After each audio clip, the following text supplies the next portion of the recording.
Hi again.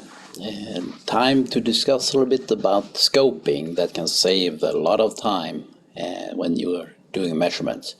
If you don't have the right information when you go out, it can be very time consuming to get everything right, and you might need to go and get the required equipment.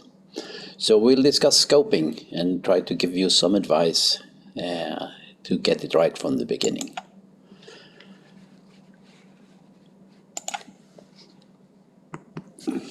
So when we're doing scoping, it's important to discuss first, why are we doing this measurement?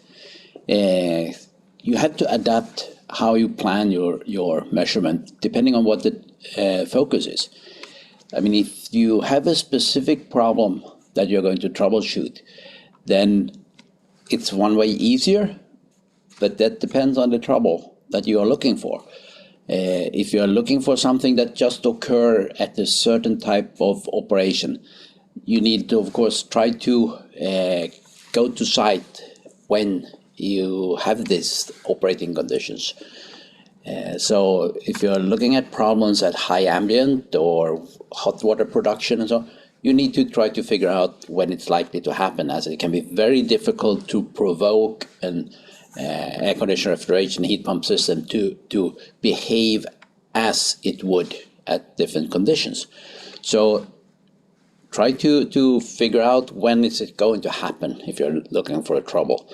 Of course, many times it's an advantage to put the equipment there and let it log, and you can put a warning sending a text to you from the ClimaCheck Online. So using ClimaCheck Online for troubleshooting is very cost effective, as you don't have to be on site waiting for a problem to occur.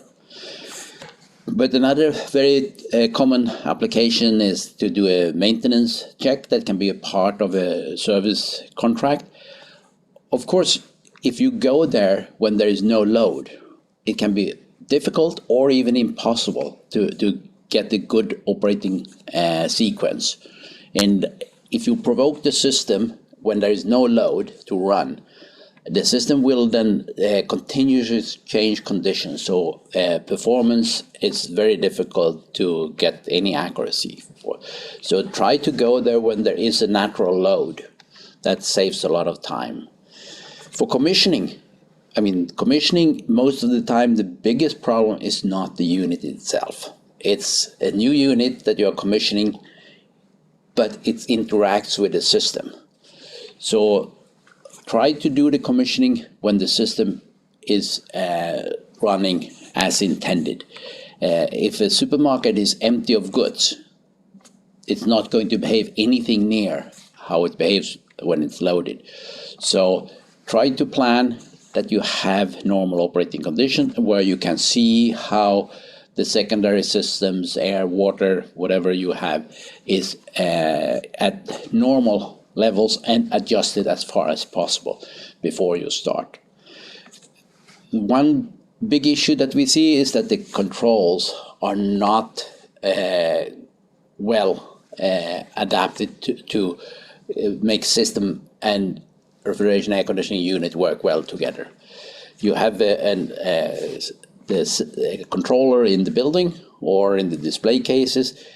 They have their own behavior, and the unit has its internal controls. These need to be matched. And of course, it's very different to have an air conditioning chiller operating during daytime and during nighttime when it might be minimum load. So you need to check both. Again, to use ClimaCheck Online to log over a longer period of time can be very cost effective.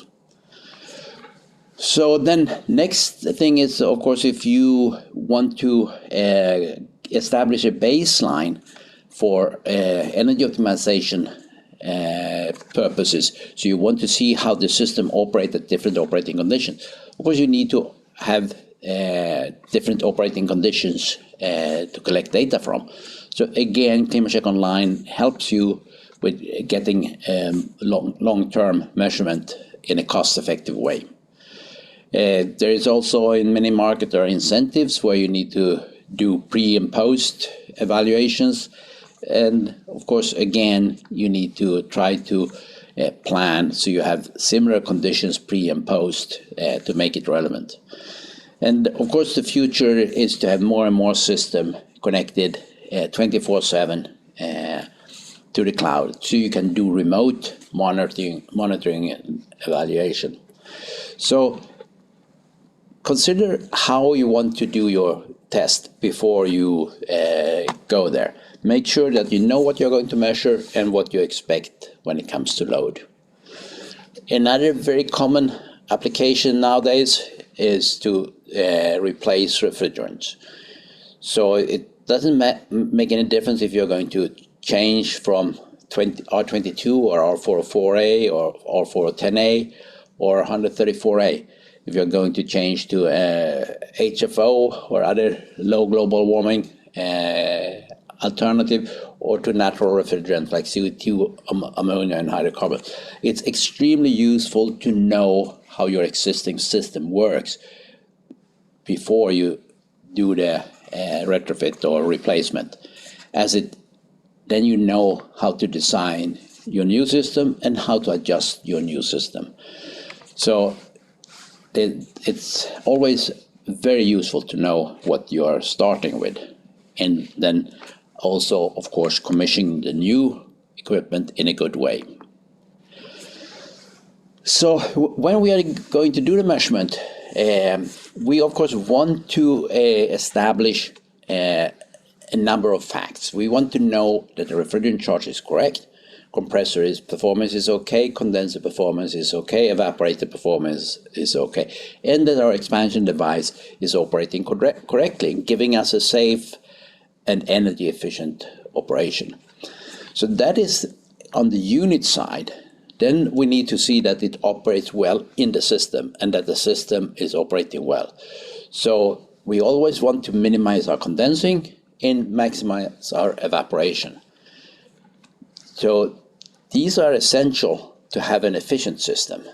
I mean, the old practice when people set system up to run on constant chilled water temperatures, for example, supplying 7 degrees of water 24/7, 365 days a year, makes no sense. There is extremely few systems that require 7 degrees for the whole year. So we want to make sure that the system is running efficient.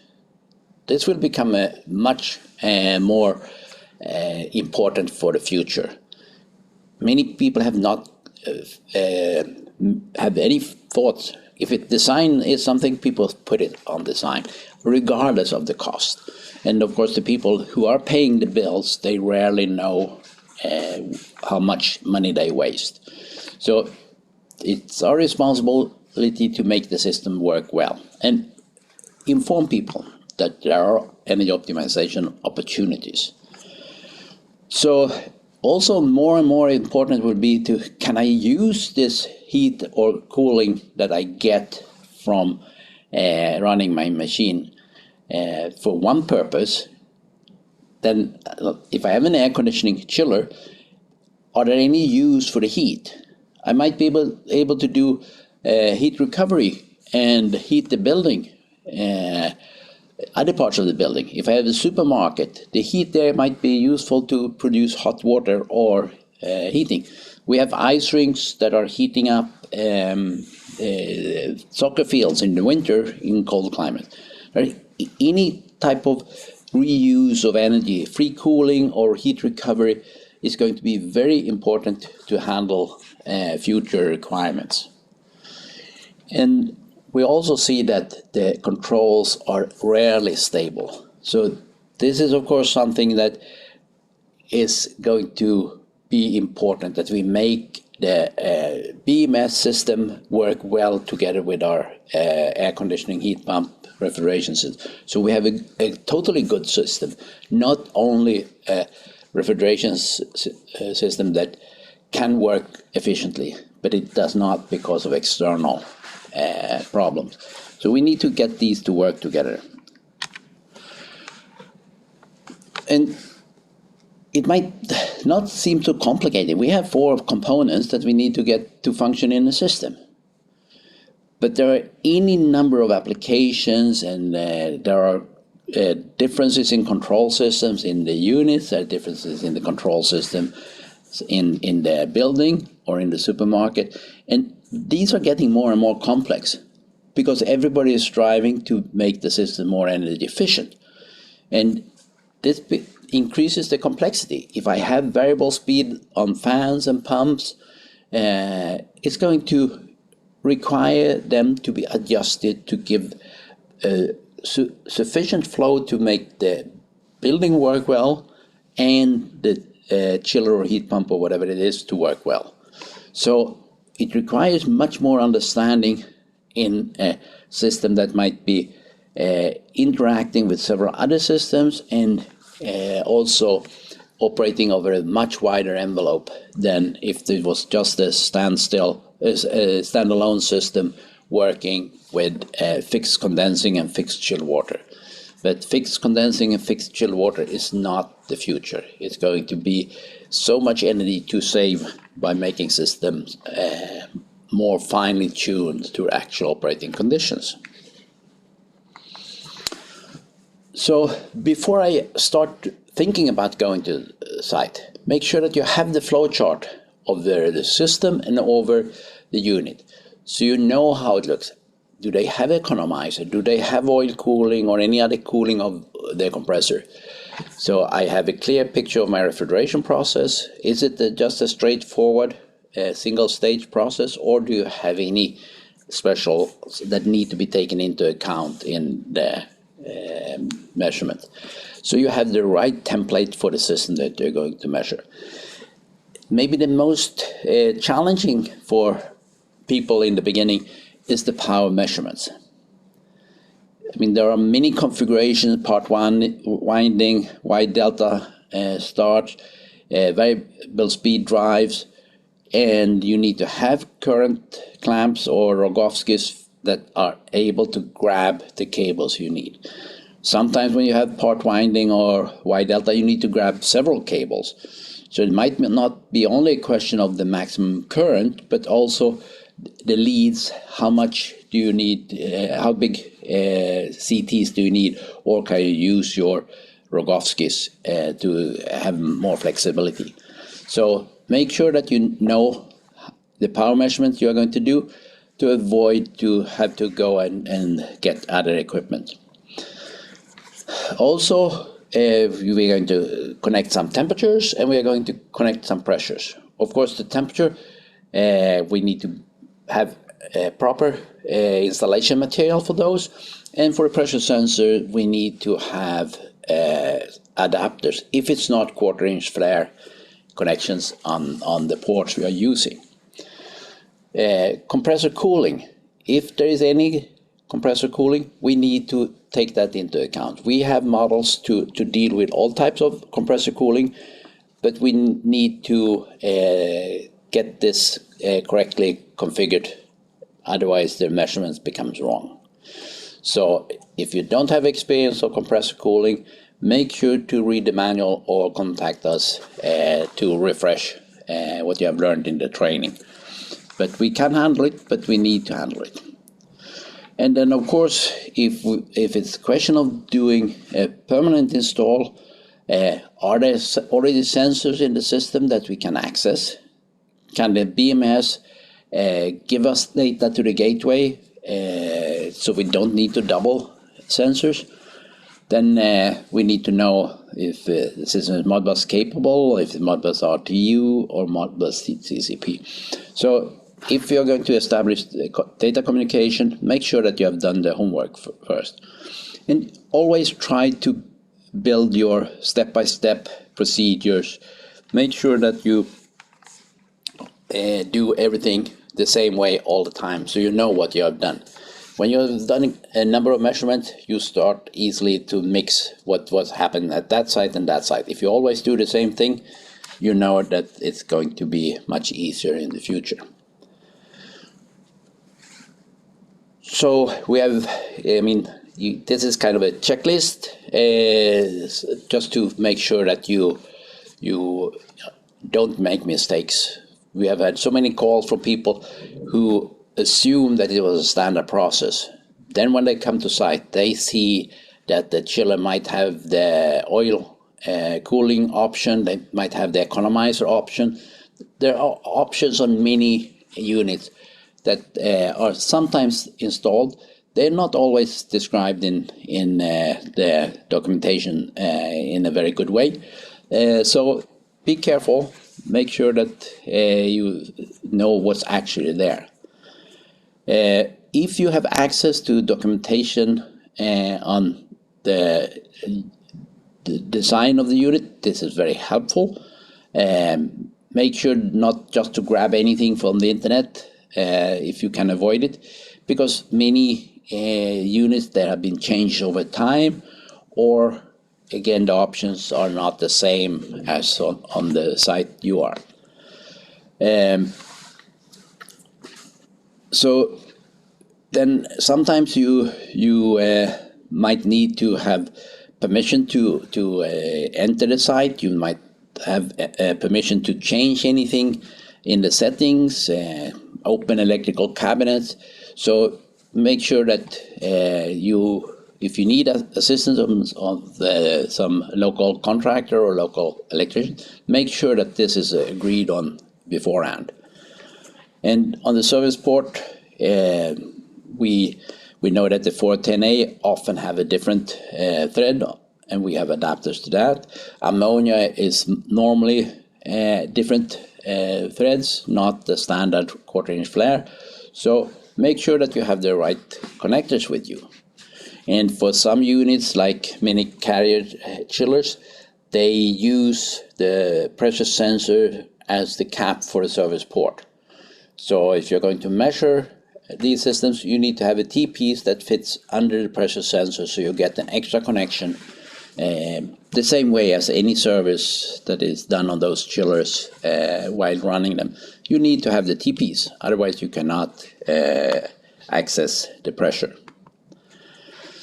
So again, 410A, typically 5/16. Ammonia, we have a number of adapters that we stock, but there can be specials on the site. So if you're not used to work on the particular ammonia site, make sure that you have the right connections. We also know that quite a few of the R410A and R32 systems working, air-to-air split systems or mini splits and all these, they have only one pressure connection.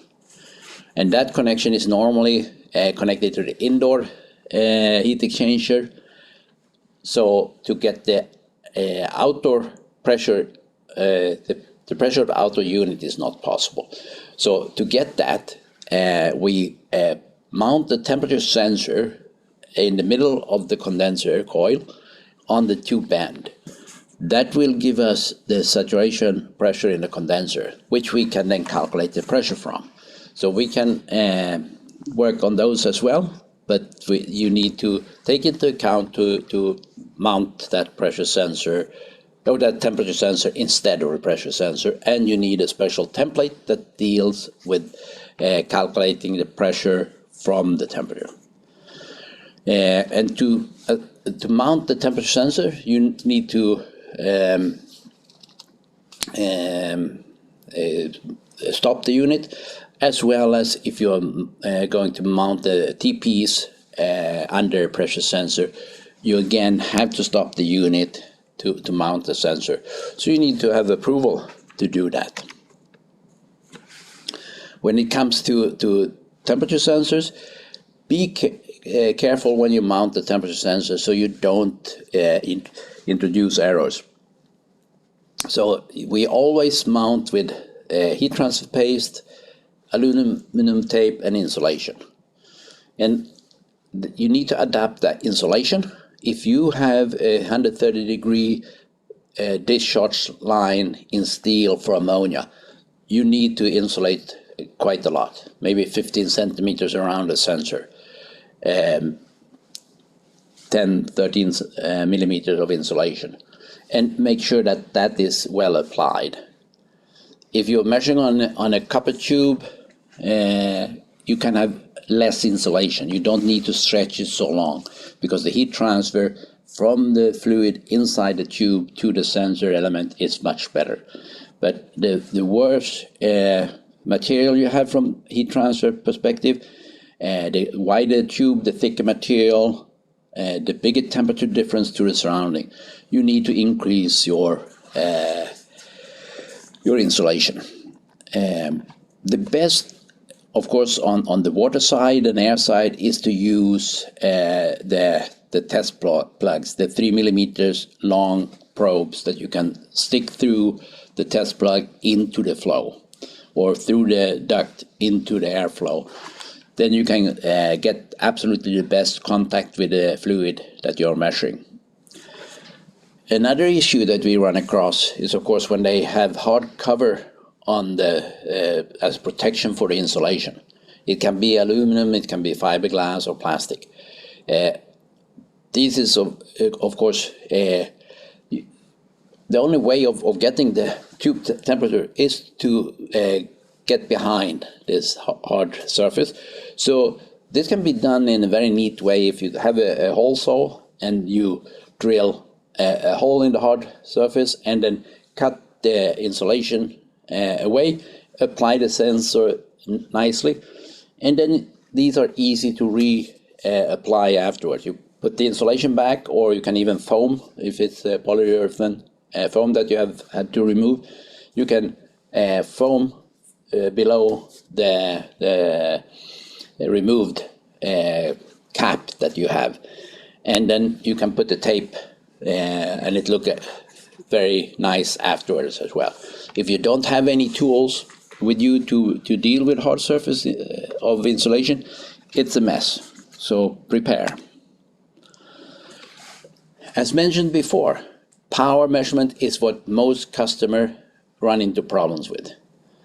There are a number of combinations when you have 3 currents and 3 voltages, and there is only one that will give you the correct answer. You need to match L1 voltage and L1 current.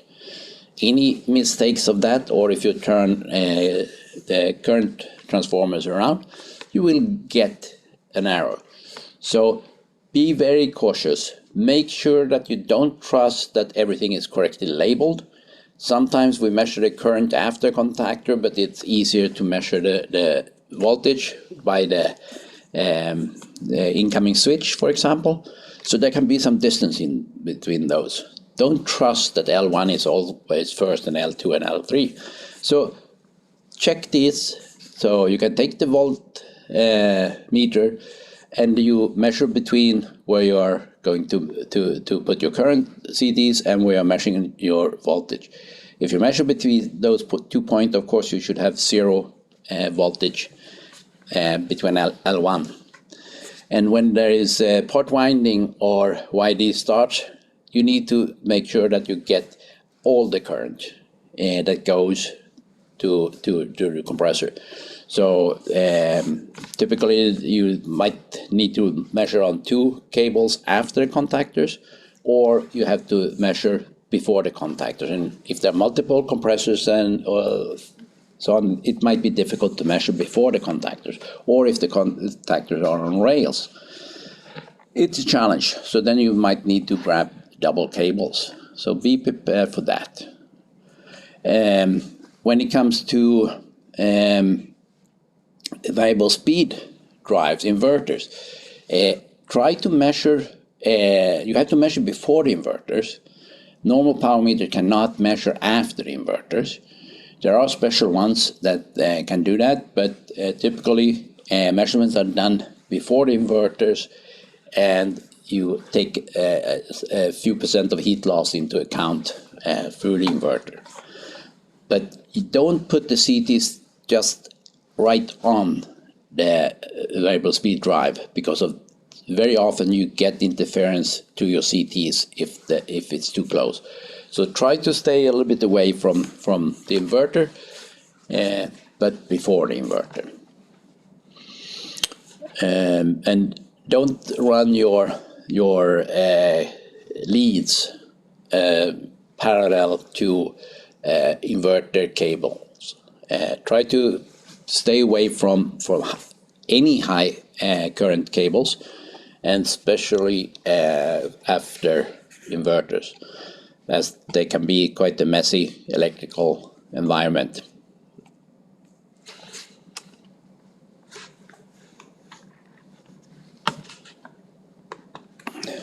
So I also mentioned integration. Typical integration is most relevant for permanent installs, but also sometimes for it's possible to do it for temporary measurement.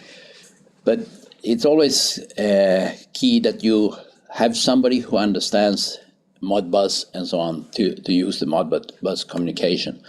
And it's absolutely minimal cost to do it in the new installation if you specify it from the design. There's no challenges in that stage. But we know that if the plant has been operating for 10 years, there's very rarely just very straightforward to get all the information, which data point is available at what Modbus registry and how can it be written and so on. So integration is not straightforward for existing plants in most cases. If you have the up-to-date BMS engineer involved, then it's easy again.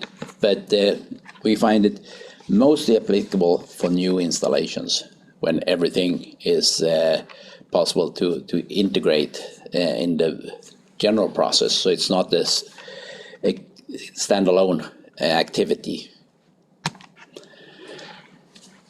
We do detailed scoping documents to assist for quite a lot of for example, chillers that are identical, and we come across them all over the world. Then we have done examples of how you do it step by step. We have a number of these, so check with us when you need a special template. If we have a detailed template instructions, they vary in detail depending on what information we have had available.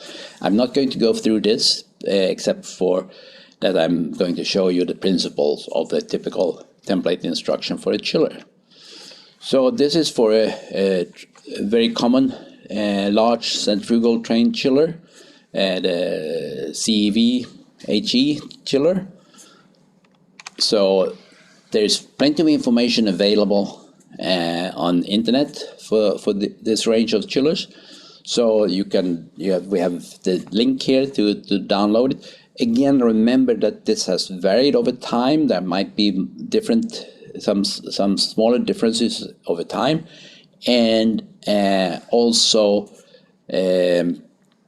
they kind of been manufactured in different factories. So there might be some differences between different models. So don't trust that these manuals or our template instructions are 100% for all of these chillers, but they give you a good understanding what to expect.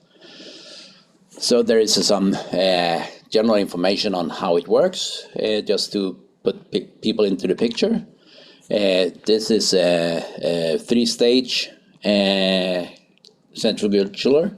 So it has 2 economizers, giving you a possibility of reaching higher performance than what you can do without economizer or with 1 economizer. There's a list of the sensors required, and there is a flow chart specifying each sensor. So these are the sensors that you need to bring with you. And as you see, this is a 2-stage economizer. So that adds 2 extra sensors that you have to get performance of this type of chiller.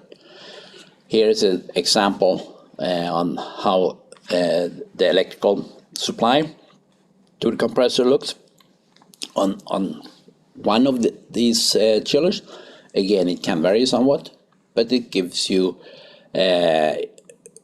information on and for these, the Rogowski coils is normally the absolutely best option. So then we can just continue on, and it shows you to the level of where the different sensors should be applied. So it's a very detailed instruction. So we have these for quite a few of the most common chiller, larger chiller specifically. So don't hesitate to contact us to see what we can offer.